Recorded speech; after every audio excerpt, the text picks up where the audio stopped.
ہمارے ایک بڑے بزرگ ہیں پاکستان کے رہنے والے.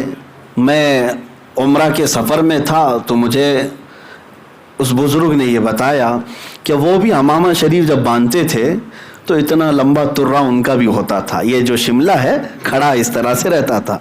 اور یہ متوے بڑے جلتے ہیں ہمارے امامے سے, ان کو بڑی یہ امامہ گڑتا ہے ان کو. ہاں, لال دوپٹہ نہیں گڑتا لیکن امامہ شریف بہت گڑتا ہے. کئی مرتبہ ہمیں اٹھا کر کے لے جا کر خصوصی جگہ پر بٹھاتے ہیں, بہت سارے معاملات ہوتے ہیں. تو جو بزرگ آئے ہوئے تھے وہ زیارت کے لیے روضہ رسول کے پاس سے گزر رہے تھے, ابھی باب السلام میں داخل ہوئے تھے تو دو چار یہی عقل کے اندھے جو ہر کسی کو پکڑ کر کے سوچتے ہیں کہ ہم اپنا سارا بجھا ہوا سب ان کے دل میں بھی ڈال دیں گے.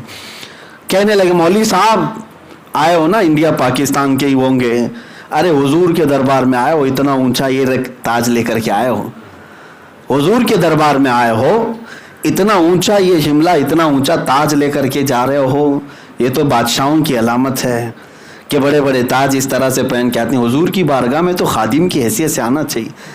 بات تو بڑی میٹھی لگ رہی تھی اور ہم کو بھی ایسا لگا کہ ہاں انہوں نے بڑے پوائنٹ پر نقطے پر جو ہے سوال کیا, لیکن اللہ والے اور رسول پاک کے غلاموں کا حال ہی کچھ اور ہے.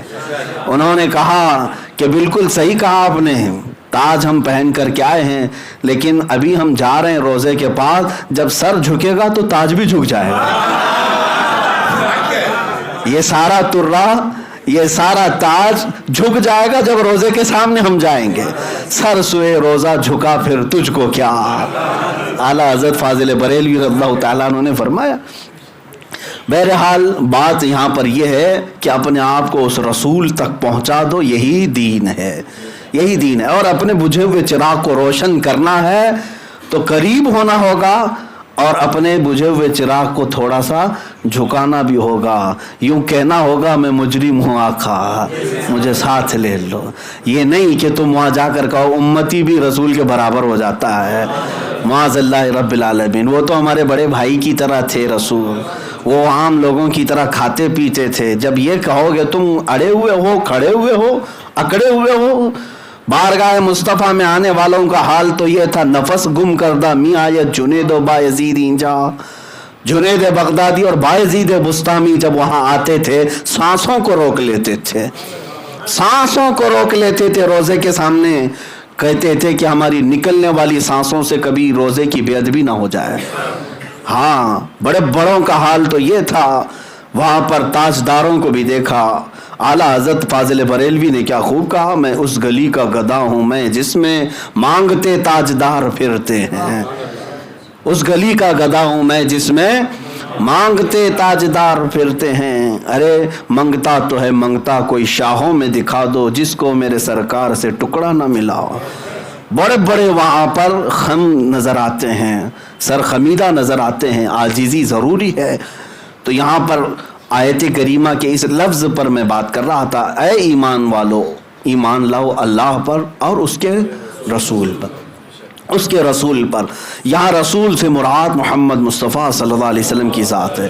اب یہ خطاب سارے یہودیوں, عیسائیوں, سارے لوگوں کے لیے بھی ہے جو پہلے ایمان رکھتے تھے اللہ اور اس کے رسولوں پر. اب ان سے کہا جا رہا ہے اب تم اس رسول پر ایمان لاؤ تبھی تمہاری فلاح ہے, تبھی تمہاری نجات ہے. ورنہ اگر تم یہ کہو گے کہ ہمارے لیے وہ نبی اور وہ رسول کافی ہیں تو تمہارا ایمان نفع نہیں دے گا. حضور کے آنے کے بعد سب پر حضور پر ایمان لانا ضروری ہو گیا. اے مسلمانوں, اب میں آپ کی طرف آتا ہوں. یہ خطاب تو ان کے لیے بھی تھا, اب آپ کی طرف. آپ رسول پر ایمان لائے, آپ رسول پر ایمان لائے. کل ایک فارمولہ میں نے بتایا, کسی چیز کو ماننے کا مطلب یہ ہے کہ اس چیز کی جتنی خصوصیات ہیں سب کو مانو. بات سمجھ میں آ رہی ہے؟ اگر آپ برف کو مانتے ہیں تو پھر یہ بھی ماننا پڑے گا کہ وہ ٹھنڈا ہوتا ہے.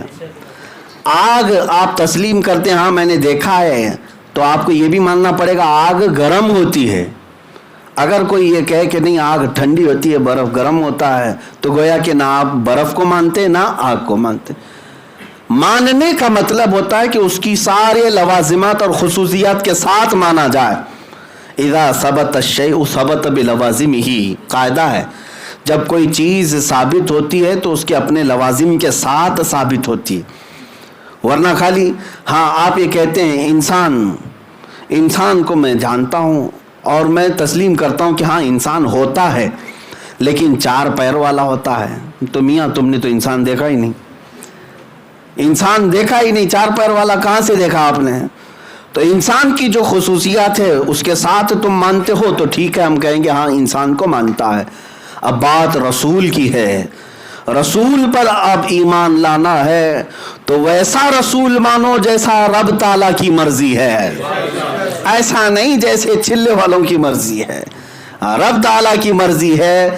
قرآن میں اس رسول کے متعلق فرمایا عزیز علیہ ما عنتم حریص علیکم بالمؤمنین رؤوف الرحیم، وہ رسول ہے تمہارے پاس جس کو تمہارا تکلیف میں پڑنا دیکھا نہیں جاتا، رؤوف ہے، رحیم ہے، اس رسول کی صفات ہے۔ اور اللہ تعالیٰ نے علم کے متعلق اس رسول کے متعلق فرمایا وَعَلَّمَكَ مَا لَمْ تَكُنْ تَعْلَمْ، اے رسول ہم نے آپ کو ساری چیزیں سکھا دی جو کچھ آپ نہیں جانتے تھے، تو رسول کو عالم بھی تسلیم کرنا ہوگا۔ یہ تمام چیزیں رسول کی جو خواص ہیں وہ ماننا ہوگا آپ کو۔ ہاں آپ یہ کہتے ہیں ہم رسول پر تو ایمان لائے لیکن ہم رسول کو مجبور سمجھتے ہیں، تو معاذ اللہ آپ نے رسول کو مانا ہی نہیں۔ اب بعض لوگ کہتے ہیں کہ رسول جو ہے ہم اسے تو مانتے ہیں لیکن غیب کی خبریں دینے والا نہیں ہے، تو پھر وہ رسول ہی نہیں ہے۔ نبی جو لفظ ہے، نبی کا مطلب ہی ہوتا ہے غیب کی خبر دینے والا، اور اگر وہ غیب کی خبر نہیں دیتا تو پھر نبی کس لیے کہتے ہو؟ ڈکشنری میں اٹھا کر کے دیکھ لو، نبی کا معنی ہی یہی ہے، نبی کا مطلب چھپی ہوئی چیز کو بتانے والا۔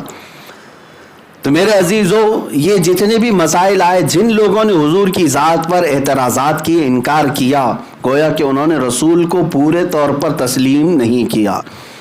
حضور پاک صلی اللہ تعالیٰ علیہ وسلم پر جب ایمان لاؤ تو ان کے پورے کمالات، ان کے جمالات کے ساتھ ایمان لاؤ، ہاں جیسے صحابہ ایمان لاتے تھے۔